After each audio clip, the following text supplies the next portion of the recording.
Oi, vamos falar sobre embriologia.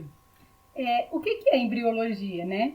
Embriologia é a área da biologia que a gente vai estudar o desenvolvimento embrionário dos organismos vivos. Então, a embriologia, a gente não vai estudar só o desenvolvimento dos seres dos humanos, não. A gente vai estudar como se forma, né, da fecundação, né, quando a gente falar de aula de reprodução. Como que forma da fecundação até você formar um embrião. Então, tudo isso a gente estuda em embriologia. Em embriologia, né, a gente forma ovos, né? Então, a gente vai começar falando sobre os tipos de ovos e de segmentação que a gente tem.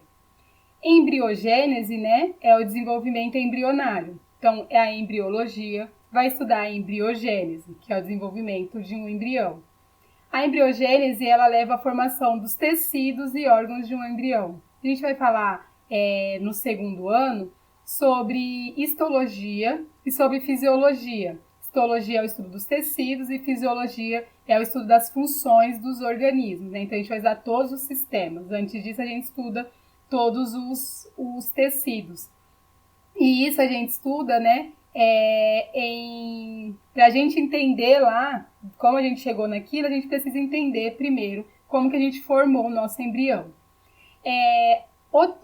Ontogênese ou desenvolvimento ontogênico é a formação do zigoto até a maturidade sexual. Então, quando a gente tem lá, né, o zigoto, a fecundação, né, forma um zigoto.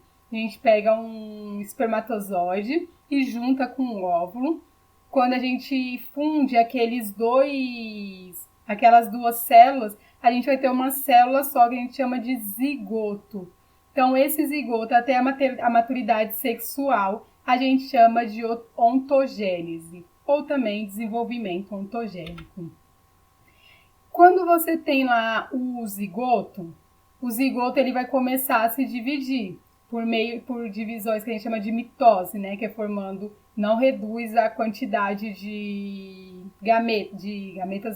genes, né, continua com a mesma quantidade. Então, isso a gente chama de segmentação ou clivagem, essas divisões que o zigoto, as primeiras divisões que o zigoto vai formar. Então, você vai ter lá um zigoto que vai se dividir em 2, 2 vai dividir em 4, 4 vai dividir em 8, e aí vai depender muito de como é o desenvolvimento daquele embrião. Normalmente ele chega até 16, alguns chegam só em 12. Quando ele tem esse monte de blastômero, e aí ele está lá com 16 ou 12 ou 16, a gente chama esse conjunto, né, essa massa de células, esse monte de células de mórula. Então, a mórula a gente vai ter células maiores que a gente chama de macrômero e células menores que a gente chama de micrômero. Na verdade, a gente vai ver aqui, né, dependendo da segmentação, a gente pode ter que todos os blastômeros são do mesmo tamanho. Mas se ele tiver tamanhos diferentes, os menorzinhos são os micrômeros e os maiores são os macrômeros. A segmentação, ela pode ser mais rápida ou mais lenta, dependendo da quantidade de vitelo que a gente tem lá. Como o vitelo ele é metabolicamente inerte, ele vai atrasar a divisão. Então, por que a gente vai formar macrômero e micrômero? Em alguma região a gente pode ter mais vitelo. E aí, onde a gente tem mais vitelo, ele vai demorar mais para se desenvolver. Como ele demora mais para desenvolver, ele cresce mais. A parte que tem menos vitelo, que é a parte que se desenvolve mais rápido, eles são os micrômeros, porque como ele se desenvolve rapidinho, eles são todos pequenos.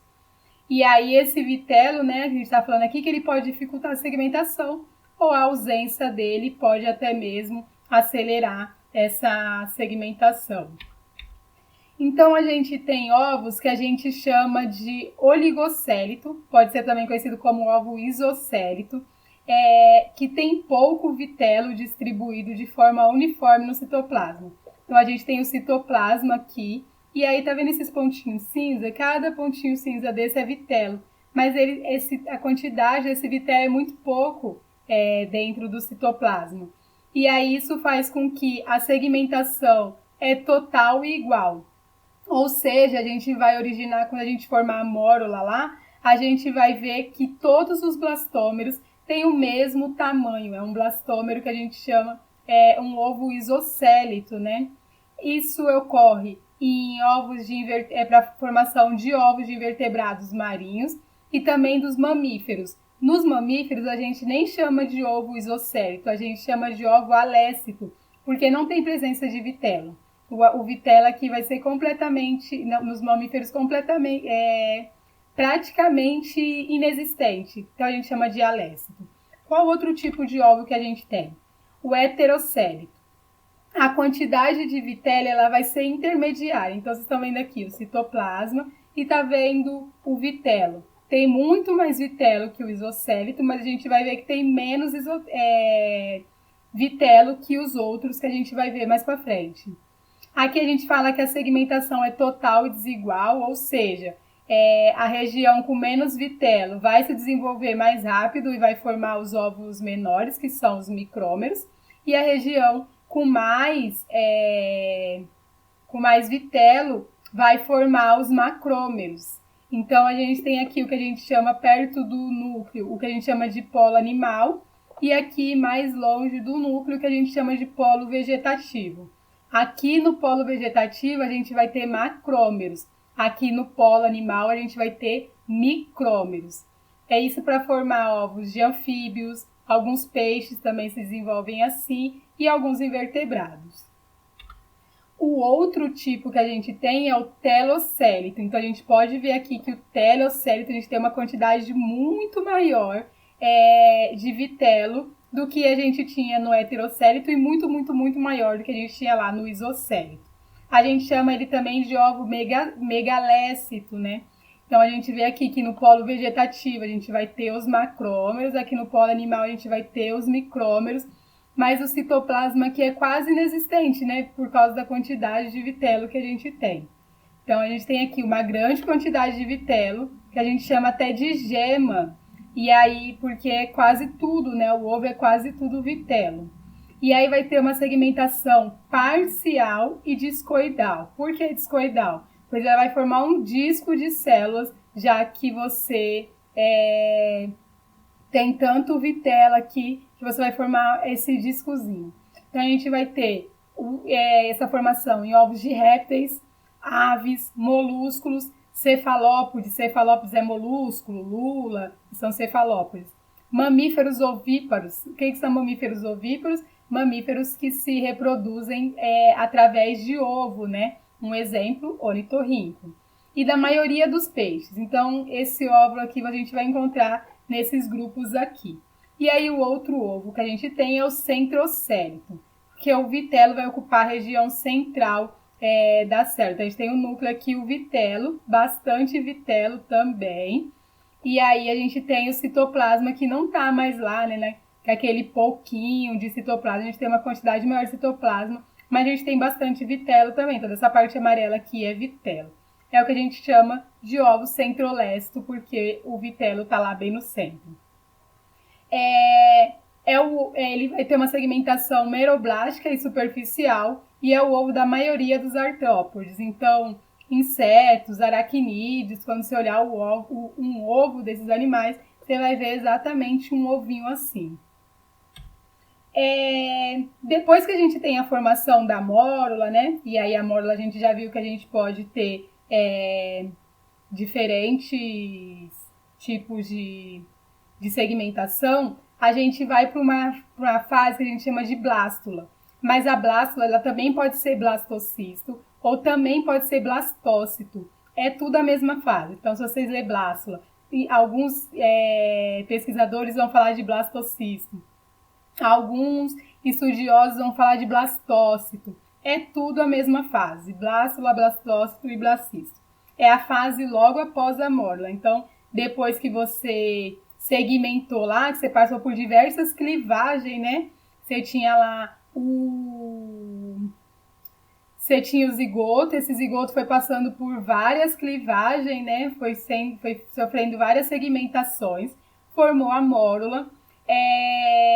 A mórula ela vai se posicionar na região periférica e aí ela vai passar a secretar um líquido. Esse líquido a gente vai chamar de blastocele, que vai preencher toda a cavidade central. Quando você tem a presença dessa blastocele, então você está na blástula. Na blástula a gente vai ter também a presença do trofoblasto, que é a camada de células epiteliais que forma a parede externa da blástula, principalmente dos mamíferos, né? Que são os blastocistos, e ela vai atuar na implantação e nutrição do embrião. Lembra quando a gente viu a fecundação? A gente tem lá na fecundação, a gente tem o ovócito 2, o espermatozoide encontra o ovócito 2, e aí quando ele encontra o ovócito 2, a gente tem a fecundação. E aí esse óvulo, né, ele fica andando lá dentro do corpo da mulher, fica andando dentro da vagina da mulher, até encontrar o útero. Quando ele encontra o útero, ele vai implantar lá naquele lugar, né? A gente chama também, algumas pessoas, vocês vão ver que alguns estudiosos chamam de implantação e alguns estudiosos chamam de nidação. É a mesma coisa, implantação e nidação. Quando ele implanta ali no útero, ele vai precisar se nutrir. Como que ele vai, né, fazer essa nutrição? Então, quem vai atuar tanto na implantação, que é de encontrar o lugar certo onde o óvulo precisa ficar, tanto quem vai nutrir esse embrião é o trofoblasto, que é aquela camada de células epiteliais que a gente vai ter ali na blástula. E a gente tem também o embrioblasto. O embrioblasto é a massa interna do blastocisto, né, da blástula, e é ela que vai dar origem ao que a gente chama mesmo ao embrião propriamente dito. Deixa eu mostrar a imagem aqui para vocês. Então, a gente tem aqui, ó, quando a gente está nessa fase aqui, é a blástula. Aqui eu coloquei, nessa fase ocorre a implantação do embrião no útero.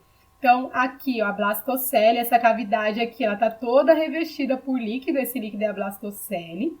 A gente tem aqui o embrioblasto, que é essa massa de células aqui dentro, essas células azulzinhas aqui, que é elas que vão dar origem mesmo ao nosso embrião propriamente dito.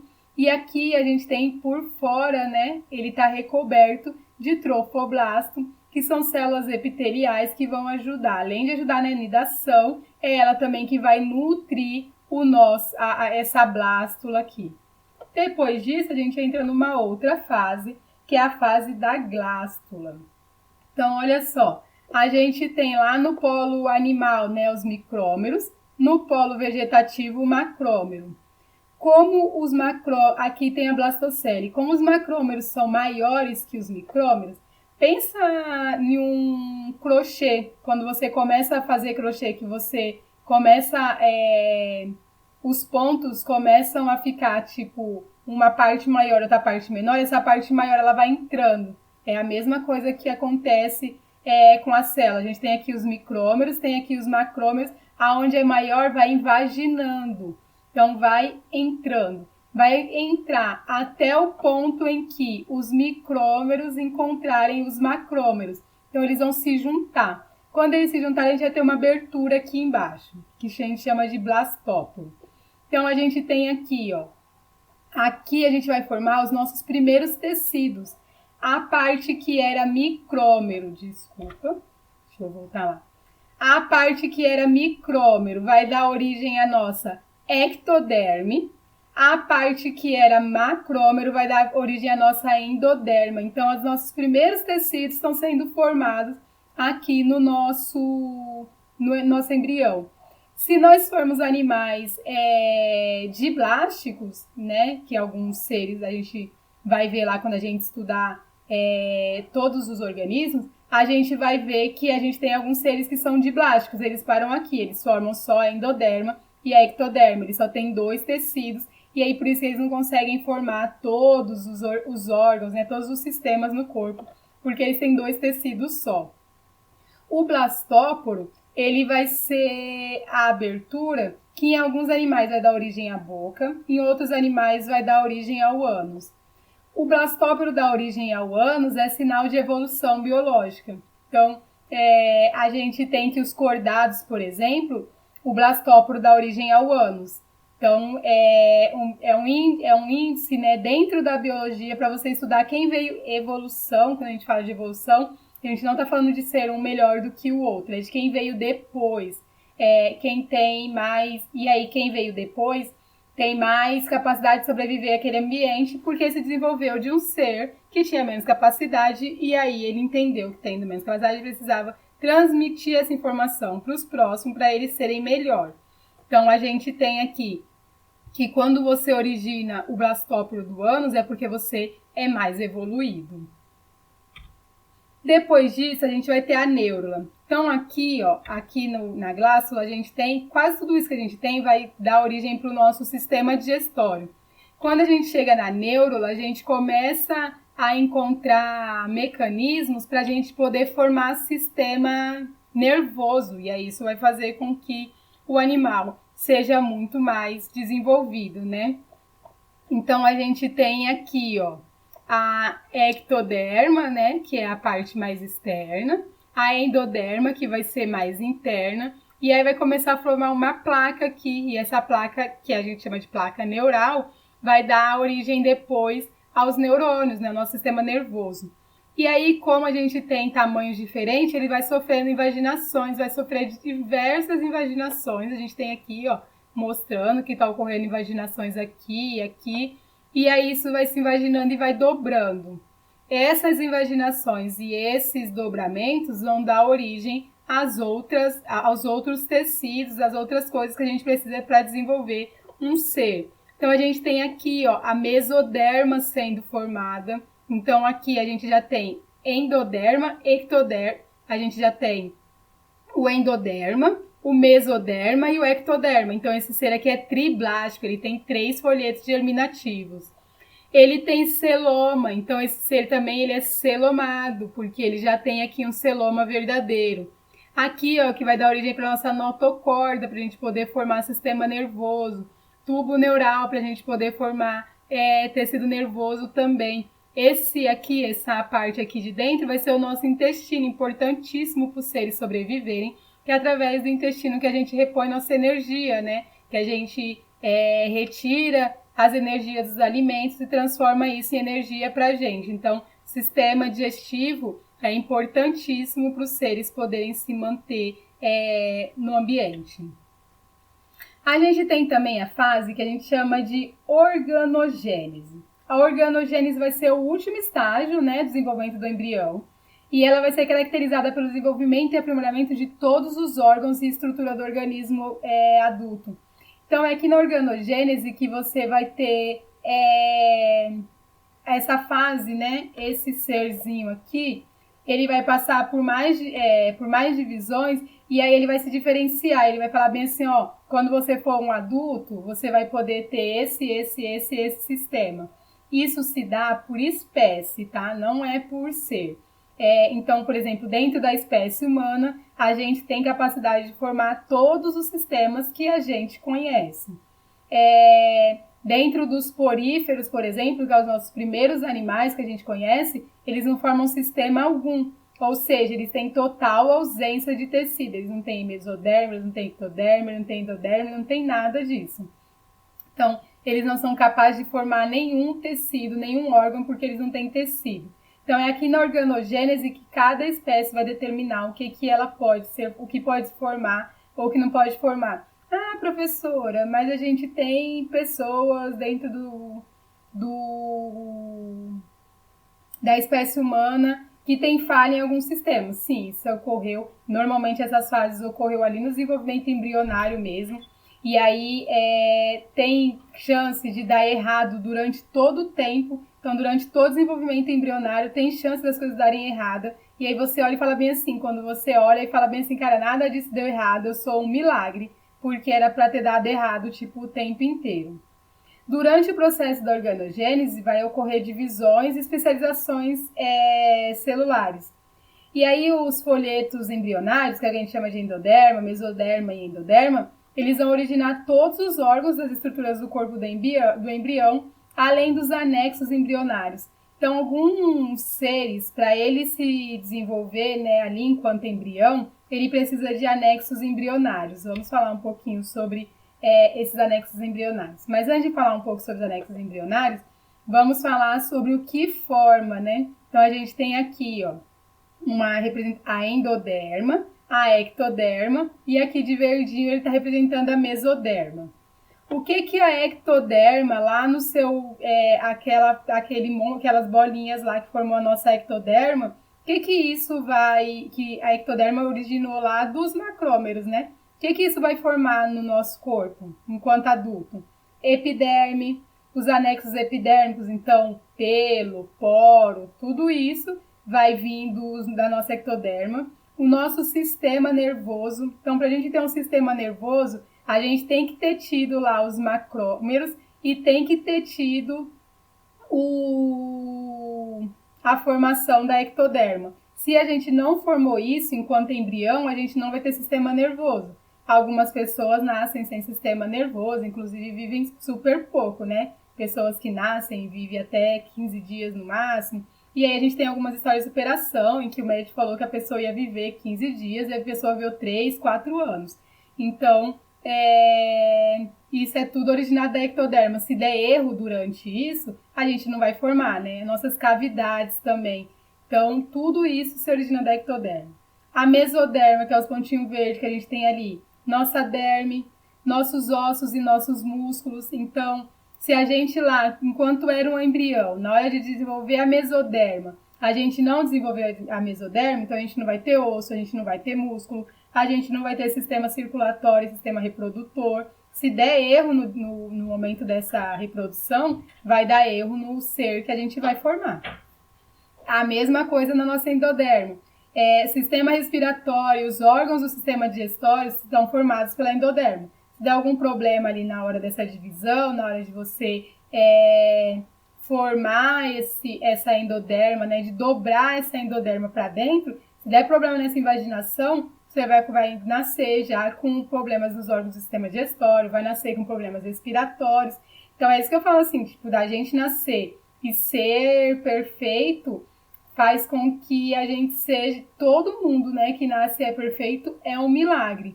Não são, tipo, as pessoas que nascem com algum tipo de deficiência, e não que tenha problema ter esse tipo de deficiência, mas é porque a chance de ter deficiência é muito maior, tipo, e aí você fica, cara, como que todo mundo, como esse monte de gente dá certo, né?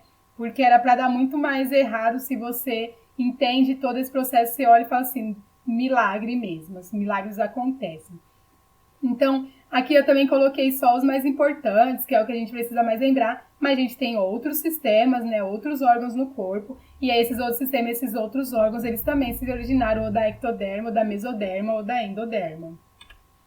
Aí vamos lá para os nossos anexos embrionários, né? O nosso anexo embrionário, eles vão ajudar no desenvolvimento do embrião. Eu coloquei aqui que nos répteis e nas aves a gente tem 4, eu coloquei os 4 dos répteis e das aves, mas a gente vai ver que eles podem fazer parte de outros grupos também. Então a gente tem aqui o âmnion. O âmnion é uma bolsa com líquido que ela vai proteger o embrião contra choques mecânicos e evitar a desidratação. Então você tá lá, né, dentro da barriguinha da sua mãe, e você vai ter muito líquido, né? Você vai estar protegido por um líquido. Esse líquido é o âmnion. Então, por exemplo, se sua mãe bater a barriga, você não vai ter choque mecânico, não vai ter tipo algum machucado, quebrar o braço, alguma coisa assim, por causa desse âmnion que está ali protegendo você. E além disso também a desidratação, né? Seria muito fácil você desidratar se não estivesse naquele monte de líquido. Você não desidrata porque está dentro daquele monte de líquido. A gente tem o saco vitelínico. Lembra quando a gente falou lá no começo do vitelo? Aquele vitelo ele vai servir como reserva de alimento para o embrião. Então é por isso, por exemplo, que nos mamíferos a gente tem pouquíssimo vitelo. Por quê? Porque o ser ele vai se alimentar ali daquela ligação do cordão umbilical entre o feto e a mãe. E essa ligação que vai dar esse alimento para ele. Então, ele não precisa, né, para que ele vai ter vitelo se ele já tem uma outra forma de se alimentar? Então, ele não tem necessidade, por isso que ele é alécito, né, por isso que ele tem ali vitelo quase zero. A gente tem o alantoide, que ele vai acumular os excretas do embrião e retirar a cálcio da casca do ovo. Então, a gente vai estar vendo que isso daqui é mais em seres que têm ovos, né? Mamífero, por exemplo, não tem alantoide. Por quê? Porque o cordão umbilical também vai fazer esse papel de retirar os excretas. Então, aves, por exemplo, quando ela nasce, ela vai nascer com alantoide, que é um saquinho lá, que vai estar todos os excretas do embrião, para esse embrião conseguir, para ele se desenvolver ali o tempo necessário e não se contaminar com os excretas dele mesmo, né, dele próprio, se intoxicar e morrer. Então, fica tudo guardadinho numa casquinha lá. Além disso, alguns embriões têm necessidade de cálcio para a formação dos ossos dele. E aí o alantoide vai retirar esse cálcio da casca do ovo e levar lá pro embrião. Além disso, a gente tem o córyon, e aí o córyon vai servir como proteção mesmo. Vou mostrar a imagem para vocês aqui. Então, a gente tem aqui o embrião, aí a gente tem aqui, ó, o vitelo, saco vitelínico cheio de vitelo. A gente tem o alantoide, esse verdinho aqui. Aqui tá todos os excretas nitrogenados dele. Tá vendo que ele faz ligação com a casca do ovo. Então, ele faz ligação com a casca do ovo para retirar o cálcio e levar lá. Levar de uma forma em que ele não, esse levar lá, não deixa com que ele infecte o cálcio que ele leva, né? Então, o saco não é um problema para ele. A gente tem aqui o âmnion, aqui, ó, essa partezinha aqui é toda de âmnion, e a gente tem o córyon, que aí a gente tem o córyon aqui, a cavidade coriônica, que é para proteção mesmo.